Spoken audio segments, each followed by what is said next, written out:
Assalamualaikum warahmatullahi wabarakatuh.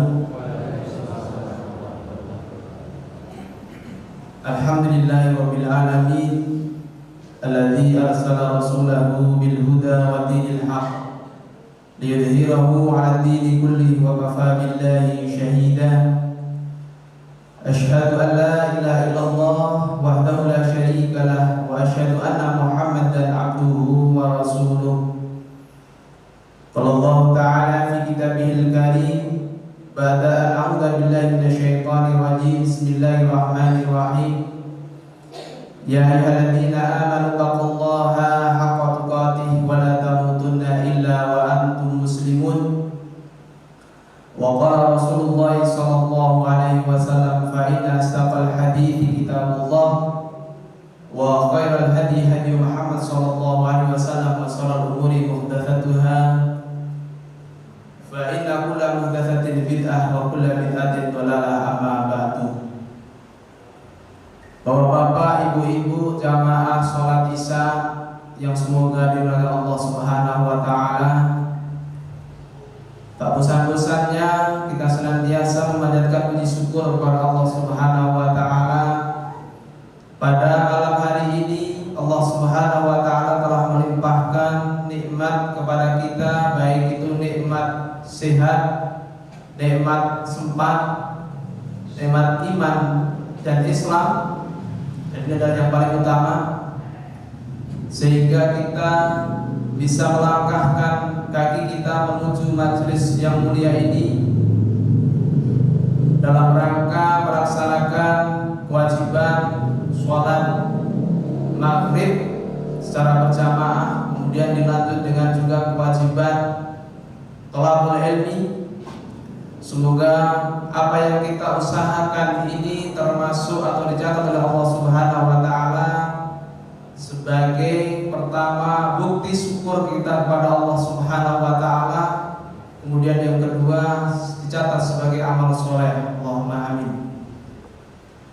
Tak lupa sholawat serta salam Allahumma sholli ala Muhammad wa ala ali Muhammad kita haturkan kepada junjungan kita Nabi Agung Muhammad sallallahu alaihi wasallam, yang mana di antara amalan yang dianjurkan oleh Rasulullah sallallahu alaihi wasallam pada hari Jumat, tetapi sekarang sudah memasuki hari Sabtu, yaitu untuk memperbanyak membaca sholawat kepada beliau Rasulullah sallallahu alaihi wasallam. Bapak-bapak, ibu-ibu yang dimuliakan Allah Subhanahu wa taala, di pertemuan yang lalu kita membahas tentang bagaimana Rasulullah SAW menawarkan Islam individu-individu, kabilah per kabilah. Kemudian yang terakhir kemarin yaitu menawarkan kepada 6 pemuda dari Yasrib. Alhamdulillah, dari 6 pemuda tersebut mau masuk Islam dan mau menerima ajaran Islam. Hadirin astagfirullah, insyaallah pada malam hari ini kita akan membahas tentang peristiwa yang besar, yaitu Isra wal Mi'raj, ya, Isra dan Mi'raj. Bahwasanya Allah Subhanahu wa taala telah menjelaskan tentang Isra Mi'raj, yaitu dalam surat Al-Isra ayat 1. Subhanalladzi asra bi 'abdihi lailan minal masjidil haram ila al-masjidil aqsa alladzi barakna haulahu linuriyahu min ayatina innahu was-sami'ul basir. Ya. Jadi ini dalil atau yang menunjukkan tentang kejadian Isra dan Mi'raj.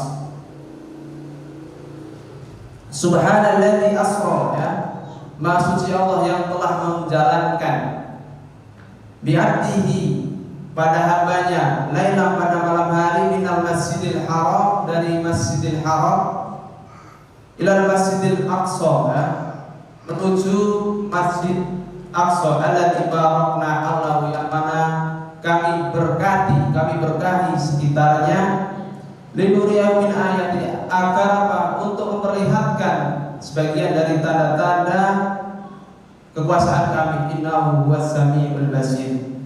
Sungguhnya Allah adalah Maha mendengar lagi Maha melihat. Wa fidin astagfirullah.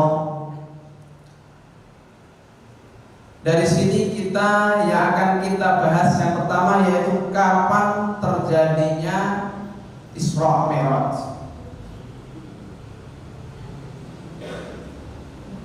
Ini gambaran tentang Isra Mi'raj.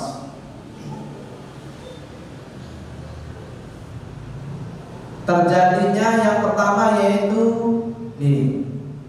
pada umumnya ya, yang masyhur yang biasa diperingati yaitu pada 27 Rajab ya, dari setelah tengah malam sampai sebelum subuh. Rasulullah menaiki buraq dari Masjidil Haram ke Masjidil Aqsa. Warifidin astagfirullah. Akan tetapi di dalam Rahimul Maktum, Syekh Mubarakfuri menyebutkan bahwasannya terjadinya Isra Mi'raj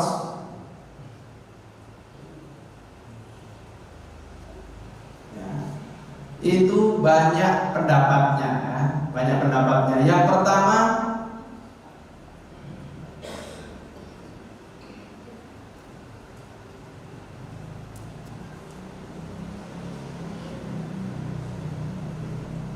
Isra terjadi pada tahun tatkala Allah memuliakan beliau dengan nubuwah ya.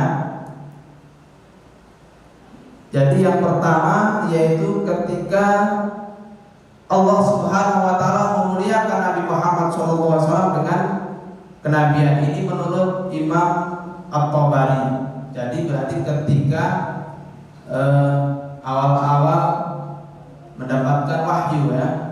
Kemudian yang kedua, Isra terjadi 5 tahun setelah diutus menjadi Rasul ya. Ini menurut Imam An-Nawawi dan Al-Qurtubi. Kemudian yang ketiga, peristiwa Isra Mi'raj yaitu terjadi pada malam tanggal 27 Rajab ya, tahun ke-10 kenabian. Ini menurut Al-Alamah Al-Mansurfuri. Kemudian yang keempat, peristiwa Isra yaitu terjadi 6 bulan sebelum hijrah atau pada bulan Muharram tahun ke-13 dari nubuwah. Kemudian yang kelima yaitu terjadi setahun 2 bulan setelah hijrah, tepatnya pada bulan Muharram tahun ke-13 nubuwah. Kemudian yang keenam yaitu Isra terjadi setahun sebelum hijrah atau pada bulan Rabiul Awal tahun ke-13. Ya. Qadifidin astagfirullah. Jamaah yang dirahmati Allah Subhanahu wa taala, setelah diteliti oleh Syekh Rahman Al-Mubarakfuri ini, ternyata 3 pendapat yang pertama ya,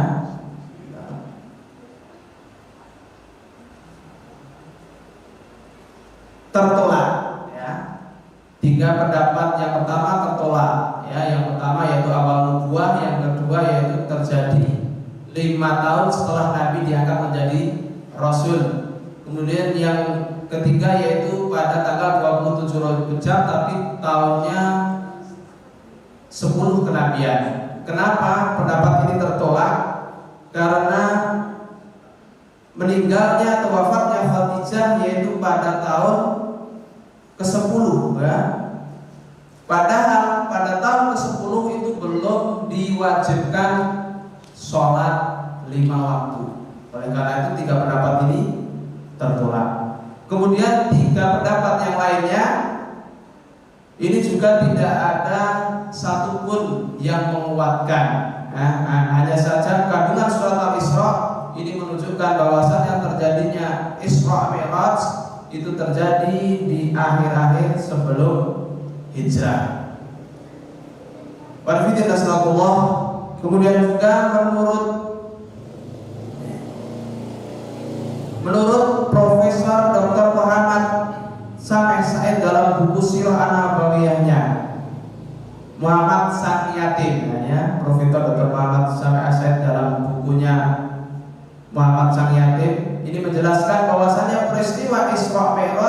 terjadi pada malam 27 Rajab. Namun para ulama berbeda pendapat mengenai tahunnya. Kemudian juga Profesor Dr. Muhammad Ali As-Salabi ya, di dalam buku sirahnya juga menegaskan bahwa Isra Mi'raj terjadi setahun atau 1 tahun sebelum hijrah ke Madinah. Jadi ternyata para ahli sejarah menentukan terjadinya Isra Mi'raj saja mereka berselisih pendapat. Oleh karena itu, kalau mungkin ada peringatan Isra Mi'raj pada tanggal 27 Rajab, kita sudah tahu oh ternyata itu masih banyak perdebatan. Tapi yang sudah masyhur di kalangan kaum muslimin, terutama di Indonesia, yaitu pada tanggal 27 Rajab. Tapi kita sudah tahu ternyata ada yang 27 Rajab, ada yang di awal buah, ada yang ketika setahun sebelum hijrah. Nah, yang paling sahih yang mana? Di sama Sofir Rahman Mubarakfuri tidak disebutkan, hanya menurut isyarat dari turunnya surat Al-Isra, yaitu terjadi di akhir di Mekah ya, akhir-akhir sebelum hijrah. Alhamdulillah, itu tentang kapan terjadinya peristiwa Isra. Kita ulangi tadi ya, tadi baru awal ya.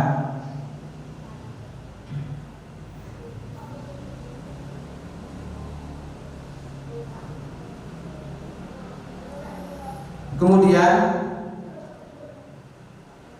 menurut Ibnu Qayyim ya, menurut Ibnu Qayyim ya, dari riwayat yang sahih bahwasannya peristiwa Isra Mi'raj ya, ini ya,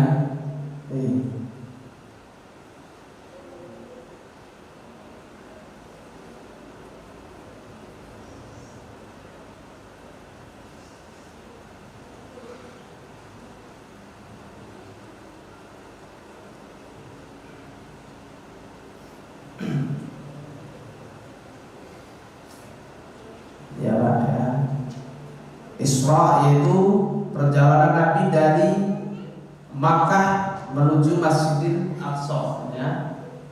Makkah ke Masjidil Aqsa. Jarak antara Makkah ataupun Masjidil Haram menuju Masjidil Aqsa adalah 1232 km ya. Kalau kita perjalanan pakai bis mungkin sehari semalam ya, apalagi kalau dulu pakai onta ya. Nabi Muhammad SAW pada malam itu ya, ketika di Masjidil Haram didatangi oleh malaikat Jibril ya, didatangi oleh malaikat Jibril. Kemudian beliau diajak oleh malaikat Jibril menaiki buraq ya, menaiki buraq yaitu menuju Masjidil Aqsa. Buraq adalah sejenis seperti kuda putih tetapi besarnya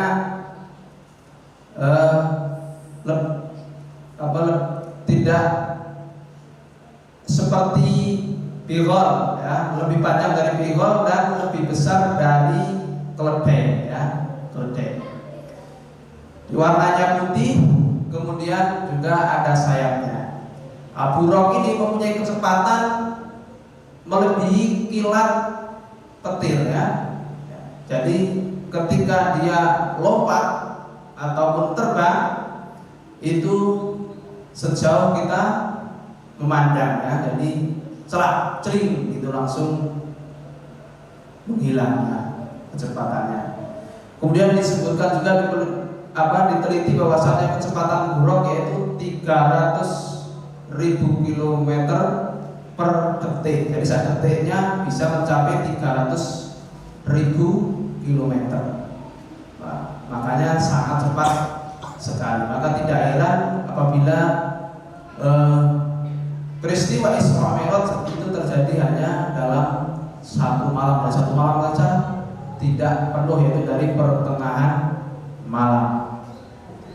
Kemudian setelah Nabi Muhammad SAW sampai di Masjidil Haram, beliau mengikatkan buruknya, yaitu di tempat yang biasa buat mengikat tunggangannya para nabi. Ya, kalau dulu para nabi kan pakai onta, ya, kendaraannya para nabi itu diikat di situ. Maka Nabi Muhammad SAW mengikatkan buruknya di biasa yang dipakai oleh para nabi. Kemudian Nabi Muhammad SAW masuk ke Masjidil Aqsa, kemudian sholat dan mengimami para nabi di situ, ya, mengimami para nabi. Setelah itu Nabi Muhammad SAW diberikan susu dan khamar sama Jibril, ya, ditawari susu dan khamar. Akhirnya Nabi Muhammad SAW memilih susu. Maka Jibril mengatakan, kamu telah memilih yang benar atau sesuai dengan fitrah. Itu apa yang dilakukan oleh Nabi Muhammad SAW ketika di Masjidil Aqsa. Kemudian Nabi Muhammad SAW diajak naik, ya, bersama Jibril ke langit yang pertama, ya. Ke langit yang pertama, Jibril meminta izin kepada penjaga langit yang pertama, ya, dia langit pertama naik, ya, berarti di Mi'rajkan, Mi'raj, ya.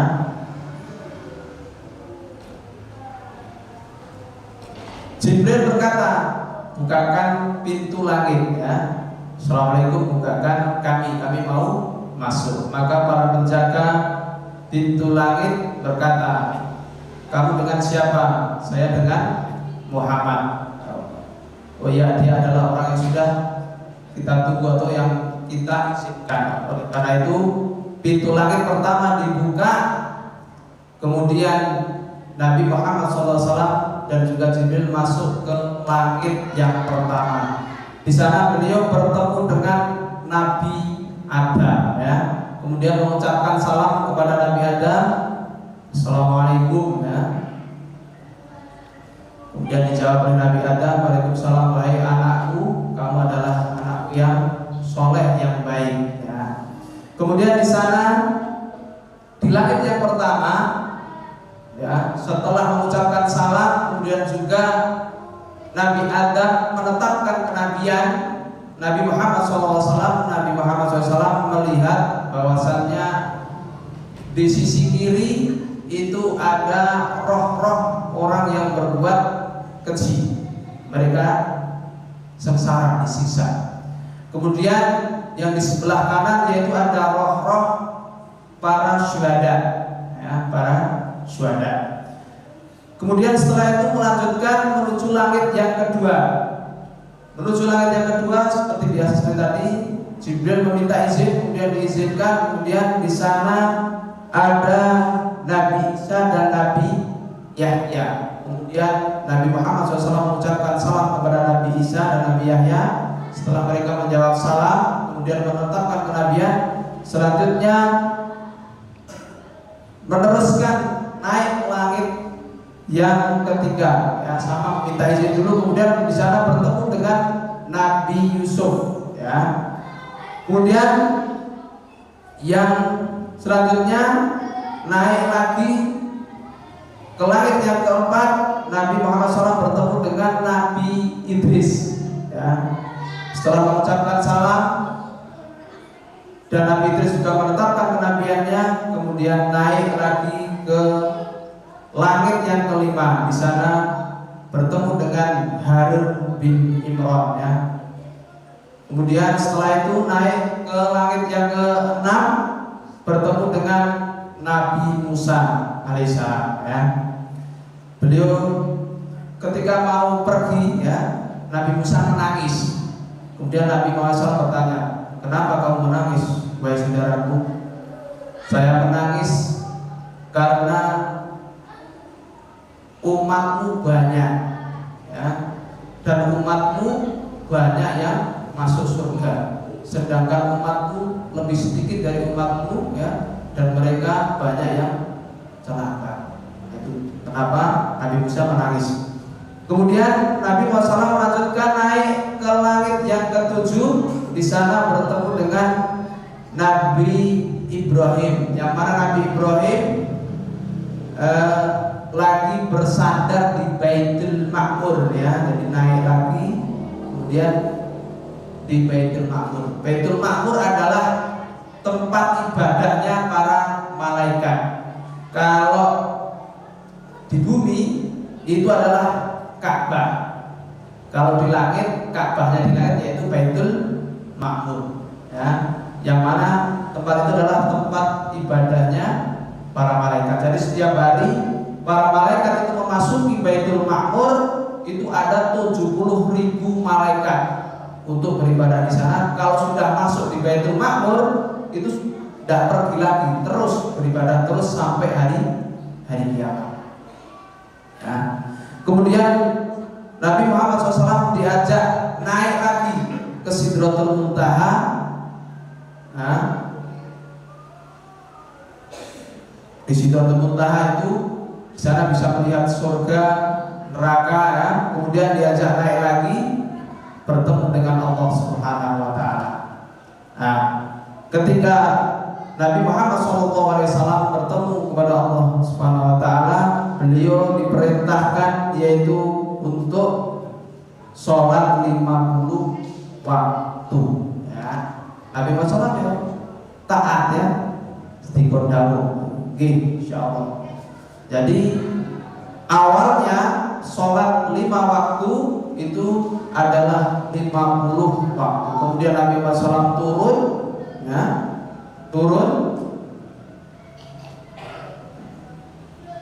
sampai langit yang ke-6 bertemu dengan Musa. Musa berkata, apa yang kamu dapatkan dari Allah Subhanahu wa taala? Saya diwajibkan untuk umatku yaitu 50 kali sholat. Maka Nabi Musa berkata kepada Nabi Muhammad, kamu mintalah keringanan kepada Allah, karena umatku itu lemah. Dulu umatku itu diberi kewajiban Allah SWT lebih sedikit daripada kamu. Mereka saja lemah, ya? Nggak bisa melaksanakan, banyak yang meninggalkan. Oleh karena itu kamu mintalah keringanan, sedangkan umatmu itu lebih lemah daripada umatku, kata Nabi Musa. Akhirnya Nabi Muhammad SAW naik lagi menemui Allah meminta keringanan. Akhirnya diberi keringanan 5. Setelah sampai di Musa dapat keringanan berapa? 5. Minta lagi sampai terus minta sampai tinggal 5 kali sholat. Ketika 5 kali sholat, Allah berfirman, ini ketetapan yang sudah saya wajibkan. Setiap 1 kami lipatkan menjadi 10. Jadi kita sholat 5 waktu itu seperti kita sholat 50 waktu, karena 1 waktu sudah dilipatkan oleh Allah Subhanahu wa taala menjadi 10 kali lipat. Kemudian ketika sudah 5, Musa masih meminta kepada Nabi Muhammad untuk minta keringanan lagi. Kata Nabi Muhammad, bagaimana? Saya malu dengan Rabbku. Saya sudah minta keringanan sampai 5. Saya sudah malu, saya sudah ikhlas, sudah ridho kalau diberi kewajiban 5 kali sehari dalam sehari semalam 5 kali sholat, ya. Itu. Jadi itu ceritanya bagaimana Allah Subhanahu wa taala memberikan kewajiban sholat 5 waktu, ya, yang mana tadinya 50 waktu. 5 saja masih banyak, ya, saudara-saudara kita yang meninggalkan, ya. Bahkan mungkin kita terkadang masih kalah dengan pekerjaan kita, sehingga kita bisa ataupun terkadang mengakhirkan waktu sholat. Nah, ini Warahmatullahi. Kemudian Nabi Muhammad SAW turun Masjidil Aqsa lagi kembali. Itulah peristiwa Isra dan Mi'raj. Warfidin astagfirullah.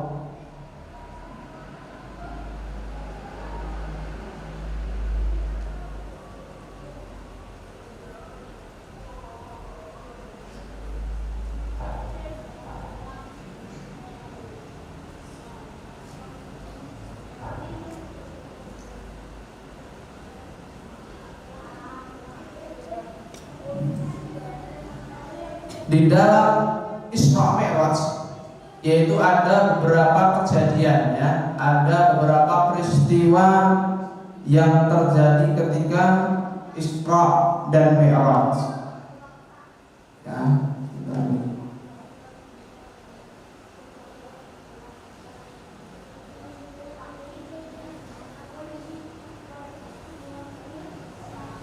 yang pertama yaitu pembelahan dada. Belahan dada. Jadi sebelum Nabi Muhammad SAW diajak Isra dari Masjidil Haram menuju Masjidil Aqsa, Nabi Muhammad SAW ya, dibelah dadanya yang kedua kalinya oleh Jibril. Kalau yang pertama ketika umur 4 tahun, kemudian yang kedua yaitu ketika peristiwa Isra Mi'raj. Beliau dibelah dadanya, kemudian diambil hatinya, kemudian dicuci dengan air Zam-Zam. Kemudian Jibril membawa wadah ataupun baskom ataupun bejana dari emas, yang mana bejana tersebut berisi dengan hikmah, ya, penuh dengan hikmah. Kemudian dimasukkan ke dalam dada Nabi Muhammad SAW. Kemudian ya, iman dan hikmah tersebut dimasukkan dalam dada Nabi Muhammad SAW, kemudian dikembalikan seperti semula. Ini ya, jadi peristiwa yang pertama yaitu pembelahan dada. Kemudian peristiwa yang kedua yaitu tadi yang sudah saya sebutkan, yaitu ditawari minum susu dan khamar. Akan tetapi ini ada yang berpendapat ketika di atas atau di surga, ada yang berpendapat ketika di Baitul Maqdis atau di Masjidil Aqsa, ya, Masjidil Aqsa. Semuanya itu adalah intinya adalah untuk memuliakan tamu sehingga diberi hidangan. Kemudian peristiwa yang selanjutnya yaitu Nabi Muhammad SAW melihat ketika di Sidratul Muntaha, ya, melihat 4 sungai di surga, ya. Yang dua nampak jelas dan yang dua kurang jelas. Kemudian Nabi Muhammad SAW bertanya, itu yang jelas itu sungai apa? Yang satu sungai Nil, ya, sungai Nil, yang satu sungai Efrat. Sungai Nil ada di Mesir, kemudian sungai Efrat ada di Syria, Irak. Bismillahirrahmanirrahim. Ini ya, bukan berarti menunjukkan sungai Efrat sama sungai Nil ini sungai yang mengalir dari surga, bukan, ya. Nah, karena ada peristiwa ini, ada orang yang berkeyakinan bahwasanya sungai Efrat dan sungai Nil adalah sungai yang mengalir dari surga, tetapi ini bukan. Jadi ini menunjukkan bahwasannya Islam itu akan berkembang atau pengikut Nabi Muhammad SAW dan yang akan membela agama Islam adalah yang pertama ataupun kebanyakan sampai hari kiamat adalah di sekitar itu, di sekitar sungai Nil dan sungai Efrat. Ternyata betul, ya, Islam awal berkembang dan sampai sekarang pun di sana, ya. Itu. Kemudian selanjutnya ya,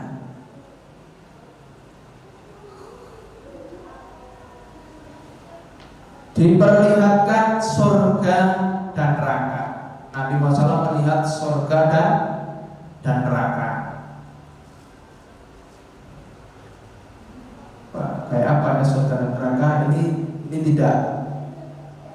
tidak surga yang asli ya. Ini cuma gambar taman sama gambar api, tapi ini bukan seperti itu. Karena surga dan neraka itu ma'ainul ra'at wa udhunun sami'at. Jadi surga dan neraka itu tidak bisa dibayangkan oleh mata dan tidak pernah terdengar oleh telinga. Kalau surga itu kenikmatannya itu tidak bisa dibayangkan saking nikmatnya, dan juga neraka itu tidak bisa dibayangkan saking pedihnya siksaan di neraka. Kalau mungkin kita sudah melihat orang disiksa yang mungkin sangat luar biasa, itu belum seberapa daripada siksaan di neraka. Begitu juga nikmat di surga ya, melihat orang yang berlibur ya di pulau yang penuh dengan keindahan, fasilitas yang luar biasa, itu belum seberapa ya, tidak atau belum menyamai kenikmatan di surga. Karena apa? Kenikmatan dunia yang kita nikmati, bahkan dinikmati oleh semua orang, ini baru 1%-nya kenikmatan di surga kan? Yang 99%-nya insya Allah akan kita dapatkan di surga. Makanya tidak bisa dibayangkan oleh mata kita ataupun tidak pernah terdengar di telinga kita. Maksudnya itu ya seperti itu, tidak bisa disamakan kenikmatan dan kedasarnya siksa di neraka. Selanjutnya Nabi Muhammad SAW juga bertemu dengan malaikat penjaga neraka yang tidak pernah mempunyai senyum. Jadi malaikat siapa dia? Malaikat Malik ataupun malaikat penjaga neraka ini tidak pernah mempunyai senyum, meremut terus materi ya. Kemudian juga Nabi Muhammad SAW melihat Jibril dalam bentuk aslinya, yang mana mempunyai 600 sayap. Kemudian kalau Jibril ini berdiri ya, jadi sudah menutupi seluruh ufuk, pojok sana sampai pojok sini, saking besar. Jadi Nabi Muhammad SAW melihat Jibril bentuk aslinya. Yang pertama ketika mendapat wahyu yang pertama, kemudian yang kedua ketika di Sidratul Muntaha. Selanjutnya Nabi Muhammad SAW juga diperlihatkan siksaan bagi para penghuni neraka ya. Nabi Muhammad SAW yang pertama melihat orang yang bibirnya seperti bibir unta, kemudian mengambil bara api, dimasukkan ke mulutnya, bara api tersebut langsung keluar dari duburnya. Nah, tentunya ususnya brokoli ya. Ini adalah siksaan bagi orang yang memakan harta anak yatim secara zalim atau secara sewenang-wenang. Jadi ketika Nabi Muhammad SAW melihat itu, kemudian bertanya kepada Jibril, itu kenapa wahai Jibril? Itu karena memakan harta anak yatim. Kemudian yang kedua, yaitu beliau melihat orang yang perutnya besar ya, akan tetapi dia tidak beranjak dari tempat itu karena saking besarnya perutnya, orang iso tangi ya, tidak bisa bangun. Kemudian datang segerombolan dari pengikut Fir'aun. Nah, pengikut Fir'aun ini melihat, kemudian orang ini diseret, dilemparkan ke neraka ya. Karena pengikut Fir'aun ini juga sama lagi digiring ke neraka. Ini adalah siksaan bagi para pemakan riba. Kemudian yang ketiga, yaitu Nabi Muhammad SAW diperlihatkan para pezina, yang mana para pezina itu dia mengambil daging yang berminyak yang bagus, kemudian juga mengambil daging yang busuk. Kemudian daging yang bagus itu dibuang, kemudian malah mengambil dan memakannya daging yang busuk.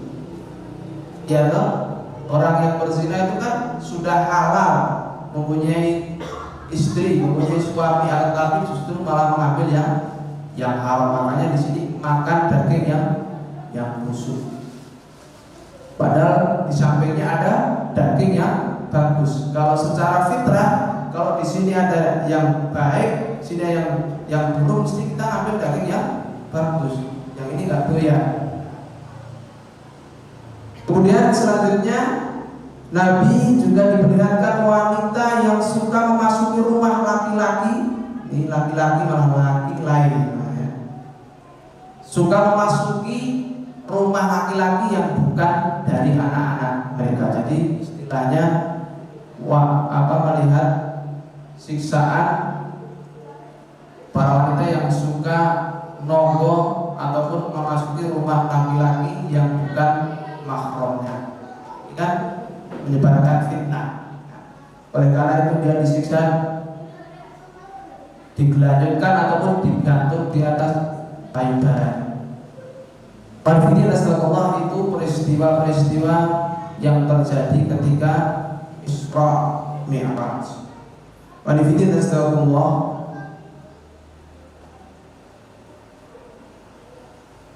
selanjutnya bahwasannya peristiwa Isra itu terjadi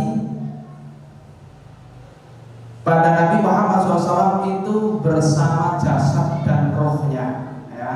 Jadi kalau ada orang yang mengatakan Nabi itu yang Isra dan Mi'raj itu adalah rohnya tok, tapi pendapat yang paling kuat itu adalah jasad dan rohnya. Tidak hanya roh tok, tapi jasad dan rohnya.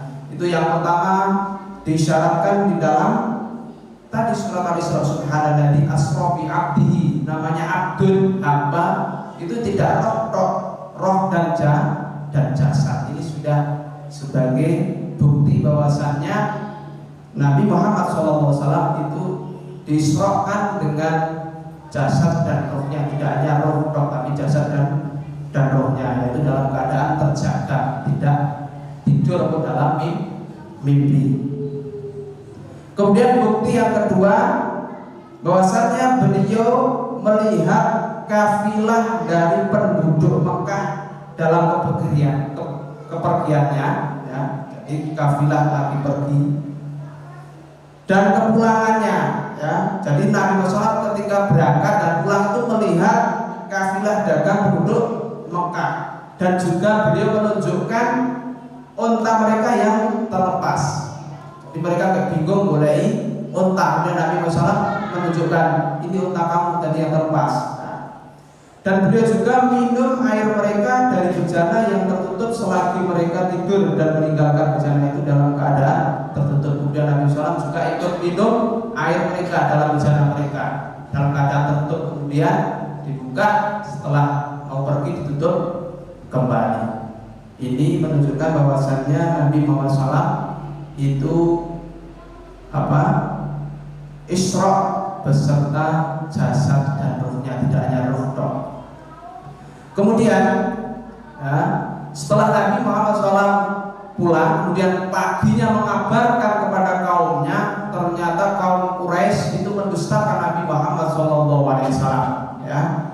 mendustakan Nabi Muhammad SAW, bahwasanya ini Nabi Muhammad ini telah gila, tambah gilanya. Mana mungkin bisa semalam kok dari Mekah ke Palestina, dari Masjidil Haram ke Masjidil Aqsa, kemudian naik ke langit.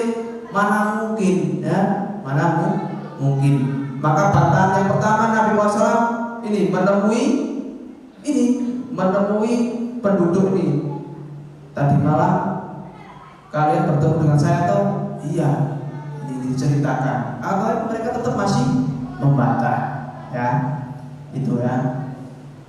Kemudian mereka pengen buktinya.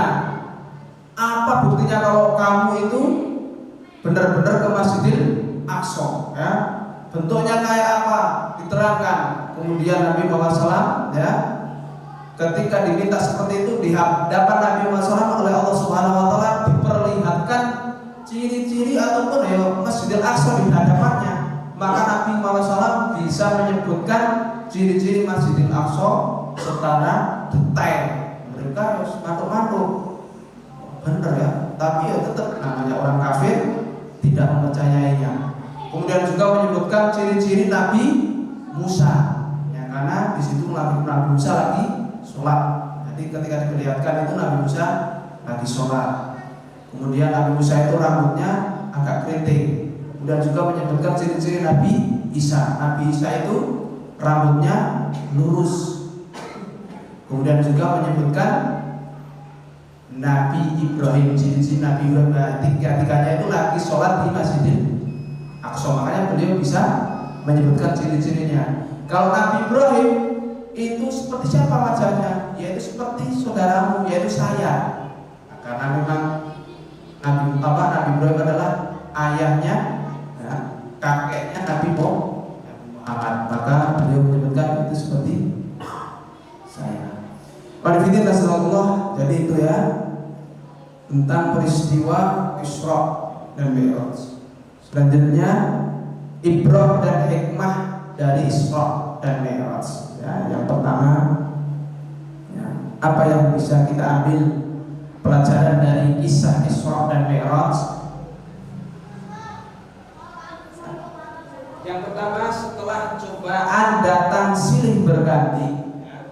Bahkan Rasulullah SAW mengalami tahun berduka kemarin, ya, pertemuan yang lalu, yang dulu, yaitu Amul Huzn, ya, tahun berduka, yaitu Nabi Muhammad SAW ditinggal istri tercinta Khadijah. Kemudian Nabi Muhammad SAW ditinggal paman beliau yang selalu melindungi, yaitu Abu Thalib. Kemudian beliau berdakwah di Taif, ya, berdakwah di Taif, akan tetapi dilempari batu, ditolak mentah-mentah, diusir.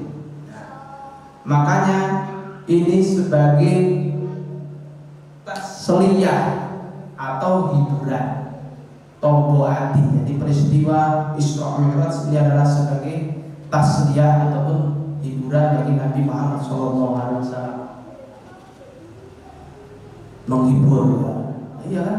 Berarti benar janji Allah, ditemukan dengan Allah, melihat surga, neraka, dan juga bertemu dengan para nabi. Kemudian yang kedua, Rasulullah memilih susu untuk beliau minum sebelum Mi'raj, selalu Jibril mengujinya. Ini menguatkan bahwa Islam adalah agama fitrah dan agama kesucian. Ini hikmah yang kedua.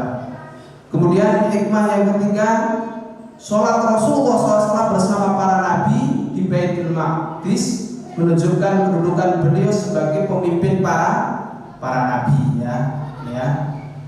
Jadi ada dua pendapat, sebenarnya ada dua riwayat. Riwayat yang pertama, Nabi sebelum Mi'raj mengimami para nabi. Kemudian yang riwayat yang lain itu bahwasannya Nabi setelah Mi'raj jadi turun ke Masjidil Aqsa, kemudian mengimami para nabi. Tapi semuanya intinya adalah itu, ya. Intinya bahwasanya Nabi adalah pemimpin para nabi karena beliau mengimami para nabi-nabi. Kemudian yang ketiga, sesungguhnya Masjidil Aqsa memiliki kaitan erat dengan Masjidil Haram. Masjidil Aqsa merupakan tempat Isra Rasulullah SAW dan juga memang kiblat pertama umat Islam. Karenanya umat Islam harus mencintai Masjidil Aqsa dan juga mempertahankannya dari segala upaya penjajahan Yahudi yang hendak mencaplok dan merobohkannya. Jadi ini, ya, ini menunjukkan ada hubungan erat antara kita sebagai kaum muslimin harus selalu membela, ya, Masjidil Aqsa karena ini dulu adalah kiblat pertamanya kaum muslimin. Kemudian selanjutnya yang kelima adalah urgensi sholat. Ini pentingnya kedudukan sholat, yang mana perintahnya langsung dari Allah dan langsung berhadapan, tidak melalui Jibril, ya. Dan menunjukkan bahwasannya sholat, ya, sholat adalah amalan yang pertama kali dihisab. Jika perintah lain cukup dengan wahyu melalui Jibril, akan tetapi perintah langsung diturunkan Allah kepada Rasulullah tanpa perantara Jibril. Surat ini pula juga menjadi inti tasliyah, inti hiburan bagi hambanya. Ya. Kemudian yang keenam, Rasulullah hendak mencapai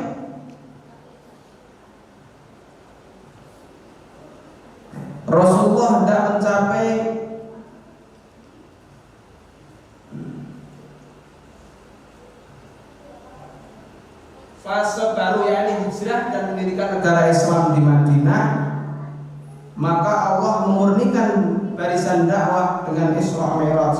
Orang-orang yang tidak kuat akidahnya dan mudah goyang keyakinannya, mereka murtad setelah diberitahukan tentang Isra Mi'raj. Adapun yang imannya kuat, mereka justru semakin kuat imannya. Jadi setelah peristiwa Isra Mi'raj itu juga ada yang murtad, ya, ada yang murtad. Maka ini dipersiapkan siapa yang betul-betul akan membela Nabi dan siapa yang akan keluar. Nah, ini hikmahnya. Kemudian yang ketujuh, keberanian Rasulullah SAW sangat tinggi dalam berdakwah dengan menyampaikan Isra Mi'raj kepada mereka. Ya, coba kalau keberaniannya tidak tinggi, tidak mungkin paginya langsung menyampaikan. Saya tadi malam itu diperjalankan oleh Allah menaiki buruk dari Masjidil Haram menuju Masjidil Aqsa kemudian ke langit. Mungkin, tapi karena Rasulullah SAW adalah pemberani, maka beliau berani menyampaikan peristiwa tersebut. Meskipun mereka tidak akan percaya, bahkan mencemooh dan mengolok-olok Rasulullah, tetap menyampaikan. Beliau bahkan memberikan bukti-bukti empiris secara kepada kafir Quraisy, meskipun mereka justru menuduh beliau tukang sihir. Kemudian yang kedelapan, keimanan umat yang paling sempurna adalah imannya Abu Bakar. Ya, jadi tadi ketika Rasulullah SAW itu menyampaikan peristiwa tersebut, maka yang pertama membenarkan adalah Abu Bakar As-Siddiq. Makanya beliau diberi gelar As-Siddiq karena yang berani membenarkan. Ya. Ketika orang-orang kafir Quraisy mengabarkan bahwa Muhammad mengatakan telah Isra Mi'raj, beliau langsung mempercayainya. Jika yang mengatakan Rasulullah, aku percaya. Demikian logika keimanan Abu Bakar sehingga beliau mendapat gelar As-Siddiq. Jadi kalau iman, percaya itu tidak bisa dilogika. Yang penting kita yakin, percaya. Apa itu buktinya, apa itu nggak perlu. Yang penting kalau itu dari Allah, dari Rasul, maka kita yang harus dikedepankan adalah yakin dulu, iman dulu, percaya dulu, seperti Abu Bakar ini, ya. Kemudian yang kesembilan, Rasulullah SAW menyampaikan bahaya penyakit masyarakat yang dilihatnya.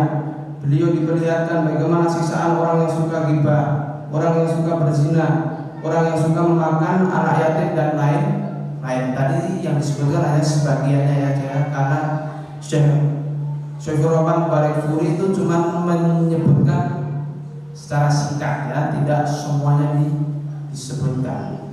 Kemudian yang ke-10, para sahabat menjadi perhatian terhadap Masjidil Aqsa yang saat itu berada dalam kekuasaan Romawi. Kelak di masa kekhalifahan Umar bin Khattab, Masjidil Aqsa bisa dibebaskan. Jadi Masjidil Aqsa bisa dibebaskan ketika Khalifah Umar bin Khattab. Alhamdulillah, itu adalah hikmah dibalik peristiwa Isra dan Mi'raj. Ada 10, ya. Kemudian juga hikmah yang tidak kalah pentingnya, bahwasannya yaitu pentingnya belajar sejarah, ya, pentingnya belajar sejarah. Jadi peristiwa Isra Mi'raj ini juga menunjukkan hikmah bahwasannya kita harus tahu ataupun harus belajar tentang sejarah.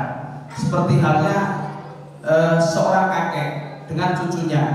Mungkin cucunya itu lebih pintar, lebih pandai, mungkin sudah S2, bahkan doktor ataupun profesor daripada kakeknya. Akan tetapi terkadang tidak tahu tentang suatu hal permasalahan yang terjadi. Ini harus solusinya bagaimana. Ternyata tertanya pada kakeknya cuma bilang guyu. Quran boleh raiso. Ini.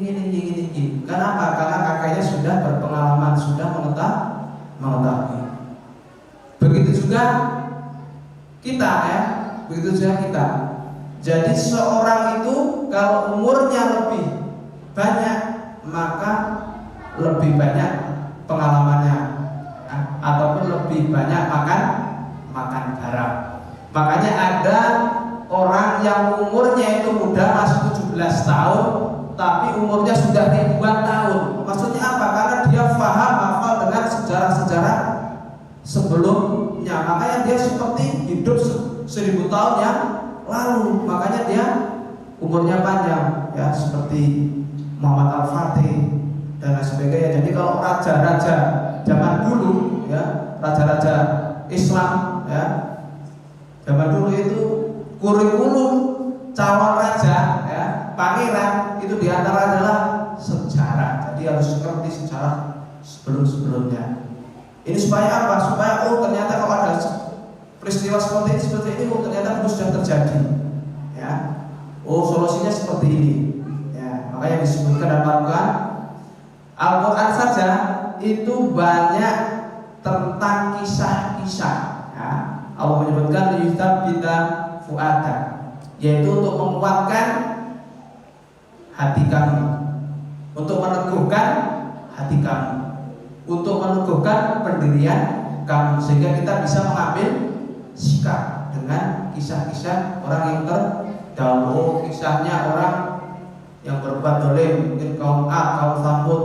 Nanti kalau kita seperti mereka, kita akan disiksa di akhirat. Begitu juga pahalanya orang-orang yang mati syahid seperti ini, ya. Jadi itu seperti itu, ya.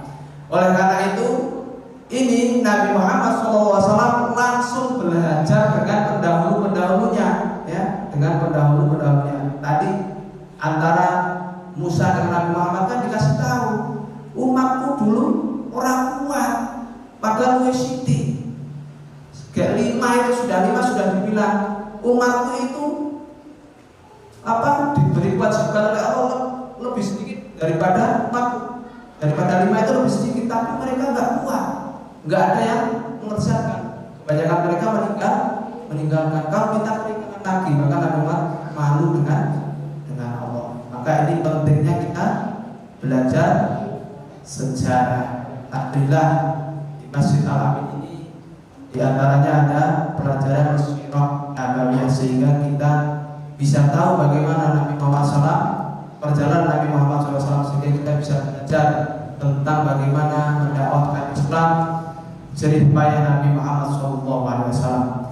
Begitu juga kita, sebenarnya kita itu punya pahlawan-pahlawan yang tangguh, ya, di negara kita itu, tetapi ya sangat sedikit sekali yang tahu tentang mujahid-mujahid, para syuhada, memang pahlawan dari Islam yang memperjuangkan negara kita. Oleh Belanda banyak sejarah yang digelapkan oleh mereka. Supaya apa? Supaya nggak tahu sejarahnya. Jadi kalau di pelajaran di sekolah itu hanya sekelumitnya saja. Bahkan sekarang itu yang sejarah yang maksudnya tentang Islam itu roto di kesampingkan. Memang orang-orang kafir, terutama orang-orang yang ingin menguasai Indonesia itu seperti itu. Jadi supaya generasinya itu tidak tahu sejarah nenek moyang mereka padahal kita itu mempunyai pahlawan-pahlawan ataupun mujahid-mujahid yang hebat, yang luar biasa. Saya aja mungkin menceritakan Pangeran Diponegoro secara perjuangan bagaimana, mungkin nggak bisa, ya. Sangat sedikit sekali yang tahu bagaimana perjuangan Pangeran Diponegoro dan apalagi yang lainnya. Walifidin astagfirullah, itu ya di antara hikmah dari peristiwa Isra dan Mi'raj. Walifidin astagfirullah, mungkin untuk pertemuan pada malam hari ini sampai di sini. Semoga Allah Subhanahu wa taala berikan pemahaman, berikan hikmah sehingga kita bisa mengambil pelajaran dari peristiwa Isra Mi'raj, kemudian juga bisa mengambil pelajaran bagaimana Nabi Muhammad SAW berjuang menegakkan dinul Islam ini. Kurang lebihnya mohon maaf, saya akhiri. Billahi taufiq wa hidayah. Assalamualaikum warahmatullahi wabarakatuh.